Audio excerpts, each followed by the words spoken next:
Honorable guests, my respected teachers and beloved friends, I am Atif Nizam of Class 4 of Mesco Public School, standing before you to deliver my speech on the Republic Day.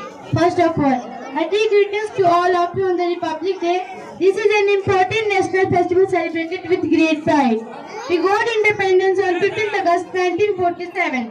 After independence, we do not have our laws and policies to conduct the nation in the best way. We created our constitution the day when our constitution was implemented by 26 January 1950. Our leaders made a constitution assembly to form the laws to govern India.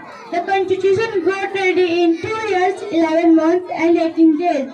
After independence, it was 26 January 1949. Members of Constitution Assembly decided to enforce it on 26 January 1950 because this day is also known for the establishment day of Indian National Congress.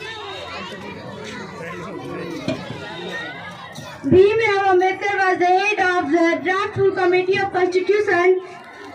He is known as the father of Constitution. The Constitution of India is not just a mere legal document, but a reflection of our aspirations, values, and principles as a nation.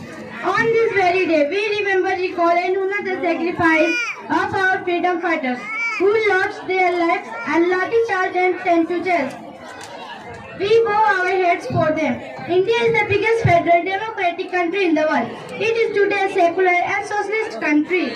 We have got a number of rights and duties also. We all Indians are brothers and sisters. We are mentally, physically and spiritually interrelated. We love everyone in spite of creed, caste and colors. We respect every religion and their postulates. Now, I have nothing to say more except we all are Indians and are united to strengthen our democracy. Jai Hind.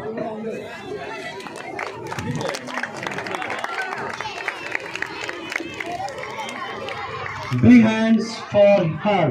Big